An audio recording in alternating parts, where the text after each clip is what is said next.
На этом плакате изображено 3 моих прадедушки. Это Липовцев Петр Федорович, Балмасов Василий Андреевич и Блоховицын Николай Иванович. Он воевал под Москвой, и в одном из боев его спас солдат. Он был при смерти, и потом долго его не могли найти, очень долго искали. Он считался пропавшим без вести. Но после войны он пришел назад в семью, его очень долго выхаживали, и он жил долго практически до моего рождения.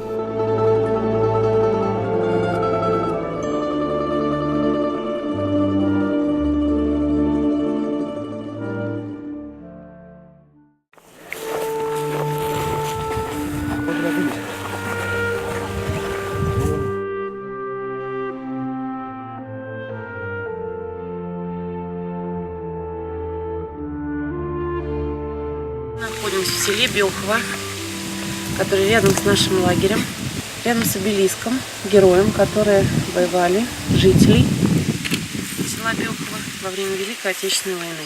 Наша традиция каждый год ухаживать и посещать могилу героям, давать дань памяти.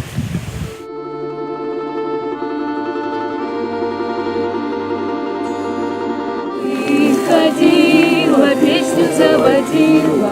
Если говорить откровенно, то сама походка произвела на меня какое-то неимоверное впечатление, потому что я пошла в первый раз за 4 года пребывания в лагере. И когда я стала считать, сколько человек могло умереть из одной семьи, я поняла, что 8 человек из одной семьи умерло на войне. Я безумно благодарна всем этим людям, что сейчас я живу в мире, где я могу хотя бы надеяться, что мои близкие будут со мной под мирным небом.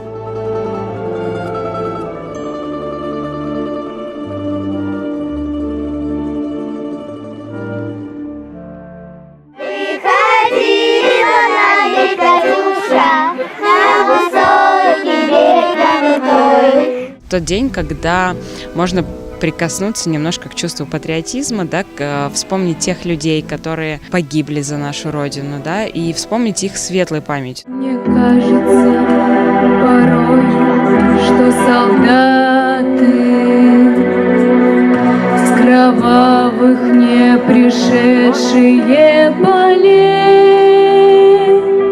10 с удовольствием слушают эти песни, а во-вторых, мы же расскажем им историю этих песен, когда они были написаны и почему их пели. Дети с удовольствием рвутся на это дело и поют с огромным пафосом.